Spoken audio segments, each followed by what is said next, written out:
Pandemi membuat masyarakat makin peduli pada kesehatan. Tapi tak hanya itu saja, warga Indonesia turut membicarakan soal asuransi yang diklaim mampu menjadi penyelamat di masa sulit seperti sekarang. Asuransi menjadi salah satu cara untuk mengamankan situasi yang tidak stabil seperti sekarang. Tak cuma dari masalah kesehatan, tapi turut merambah pada sektor keuangan global dan nasional. Lalu apa sebenarnya asuransi itu? Sobat milenial, kita akan membahas cara memilih asuransi di keuangan milenial kali ini.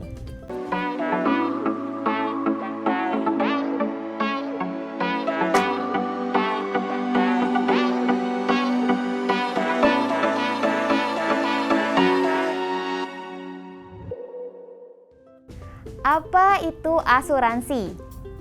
Asuransi merupakan perjanjian antar dua orang atau lebih yang mewajibkan pihak tertanggung, dalam hal ini penerima asuransi, membayar sejumlah iuran untuk mendapatkan pergantian atas kerugian, kerusakan, atau kehilangan akibat peristiwa tak terduga. Pada perkembangannya, asuransi telah menjadi bagian dari perencanaan keuangan seseorang untuk jangka panjang. Membeli asuransi memang tidak seperti membeli produk yang dapat langsung terlihat. Ibarat membeli masa depan. Jadi, kamu harus teliti dan banyak pertimbangan. Harus diperhitungkan betul jenis asuransi apa yang sesuai dengan kebutuhan kita, berapa nilai proteksinya, dan banyak hal lain. Jangan sampai sobat milenial memiliki maksud hati ingin memberikan proteksi dan asuransi untuk keluarga. Namun, proteksi yang didapat ternyata tidak maksimal, bahkan jauh dari harapan. Asuransi sendiri dibagi menjadi beberapa macam, mulai dari asuransi kesehatan yang banyak dibicarakan sekarang, asuransi jiwa, asuransi pendidikan, asuransi kendaraan, asuransi rumah, asuransi perjalanan, asuransi pensiun, asuransi kerugian, asuransi syariah, dan asuransi umum. Semua asuransi ini punya manfaat tersendiri. Pada dasarnya, penawaran asuransi dari tiap lembaga hampir sama. Namun sobat milenial bisa memilihnya berdasarkan beberapa pertimbangan agar sobat milenial tidak salah langkah ke depannya. Tips memilih asuransi. Pertama, pilihlah jenis asuransi sesuai dengan kebutuhan sobat milenial. Sebelum memilih asuransi, kamu harus tahu arah yang ingin disasar. Saat memanfaatkan layanan tersebut, lalu sesuaikan dengan karakteristik jenis asuransi yang ada. Jangan pernah membeli polis asuransi karena merasa tidak enak dengan agen yang menawarkan. Apalagi jika agen itu teman atau saudara sendiri. Seringkali kebanyakan orang membeli polis asuransi namun tidak memahami produk asuransi yang dibeli. Kedua, jangan terburu-buru membeli polis asuransi. Sobat milenial wajib memilih mana polis yang dirasa paling tepat dipilih. Pelajarilah dengan seksama manfaat, kekurangan, hingga penawaran yang didapatkan. Tiap jenis asuransi memiliki profil yang berbeda-beda. Kamu harus mempelajarinya secara menyeluruh agar sesuai dengan tujuan keuangan yang ingin diraih.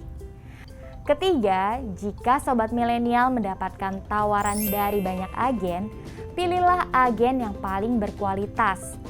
Selama penawaran berlangsung, kamu bisa langsung menanyai mereka banyak hal, supaya sobat milenial makin yakin dan mengetahui tingkat pemahaman sang agen akan produk yang ditawarkan.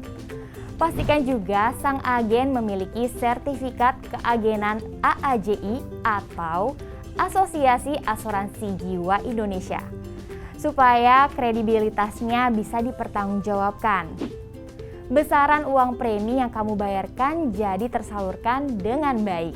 Biasanya semakin kompeten agen yang menjelaskan akan merepresentasikan lembaga tempatnya bernaung.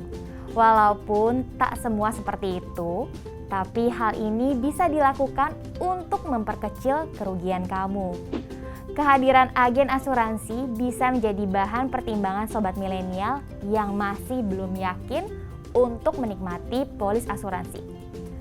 Mintalah saran mereka, karena kehadiran konsultan memang diperuntukkan memudahkan calon penerima polis dalam menentukan dan memetakan kebutuhannya. Keempat, pelajari track record perusahaan asuransi. Beberapa jenis asuransi memiliki jangka waktu yang panjang. Agar uang yang kalian tanam tetap aman, sebaiknya sobat milenial memilih perusahaan yang sudah besar dan menjalankan bisnis ini dalam kurun waktu yang lama. Sobat milenial bisa melihat kredibilitas atau tidaknya sebuah perusahaan dari latar belakang keuangannya. Stabilitas keuangan menjadi salah satu indikator bagi sehatnya sebuah perusahaan. Jadi, jangan ragu untuk menelusuri sepak terjangnya sebelum mengambil keputusan. Cara lain yang bisa sobat milenial pilih adalah memperhatikan keabsahan perusahaan. Pemerintah memiliki regulasi sendiri dalam pengawasan kepada perusahaan, terutama yang bergerak di bidang asuransi. Lembaga yang ditunjuk pemerintah untuk mengawasi perusahaan asuransi adalah Otoritas Jasa Keuangan atau OJK.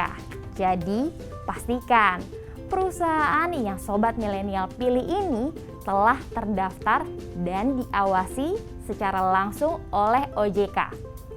Kredibilitas perusahaan juga bisa dilihat dari reviewnya di dunia maya. Kamu bisa mencarinya di Google, YouTube, blog, maupun media sosial lainnya. Kelima, jangan lupa memperhatikan premi yang dibayar sebelum memilih asuransi. Sebenarnya, premi yang biasa dibayarkan jumlahnya hampir sama di setiap perusahaan. Tapi jumlah tersebut bisa menjadi pertimbangan berharga buat sobat milenial. Selain jumlahnya, penawaran atau manfaat yang diberikan tiap perusahaan kadang memiliki kelebihan tersendiri. Penawaran tersebut harus diperhitungkan karena menyangkut untung ruginya sobat milenial sebagai pemegang polis. Penentuan besaran premi harus sesuai dengan kemampuan. Jangan sampai memaksakan untuk membeli polis. Pastikan sobat milenial mampu membayarnya tiap bulan. Kamu bisa memperhitungkan pendapatan, resiko kerja, hingga besarnya tabungan. Jika sewaktu-waktu ada hal tak terduga terjadi dan berakibat pada menurunnya pendapatan. Akibatnya sobat milenial akan mandek membayar polis dan itu akan merugikan dan berakibat pada klaim kamu tidak dibayar oleh perusahaan. Bagi sobat milenial yang memiliki pemasukan pas-pasan, cobalah hidup lebih hemat lagi.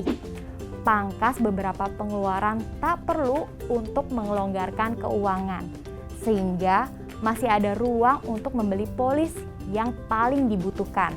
Keenam, sebelum memilih polis dan masih merasa ragu karena penjelasan dari agen dirasa berpihak pada keuntungan perusahaan dan pribadi, cobalah mencari saran dari pihak netral. Saran ini bisa didapat dari keluarga atau teman nih sobat milenial. Tanyakan mengenai pengalaman mereka dalam memanfaatkan polis yang disediakan. Jangan lupa menanyakan untung rugi selama membeli polis.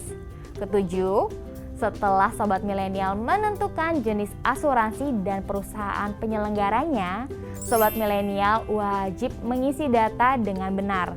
Tujuannya agar pengajuan kamu dapat diterima.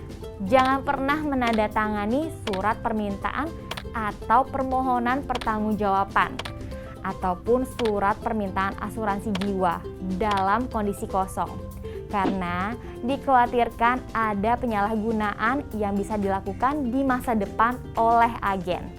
Kedelapan, jika polis sudah diterima, bacalah dengan cermat isi polis dan semua lampirannya. Jika tidak sesuai dengan penjelasan agen, kamu bisa melakukan pembatalan atau beberapa perubahan pada polis.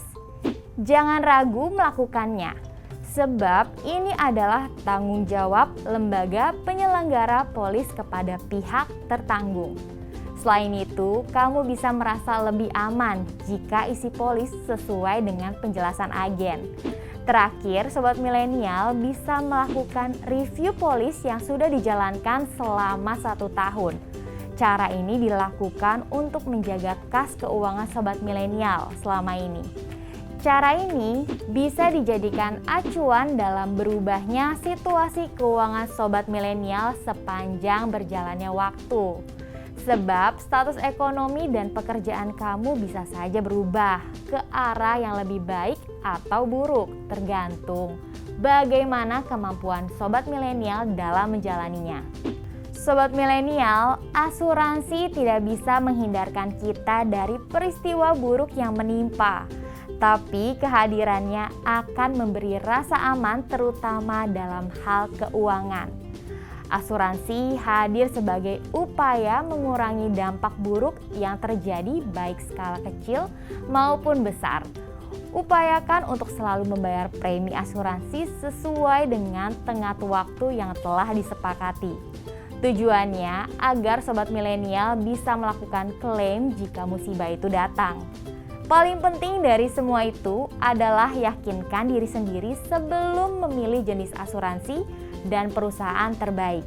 Jangan lupa untuk mengetahui kualitas polis yang diberikan mulai dari waktu penerbitan polis, pelayanan, hingga rekanan yang menjadi mitra perusahaan penyelenggara polis.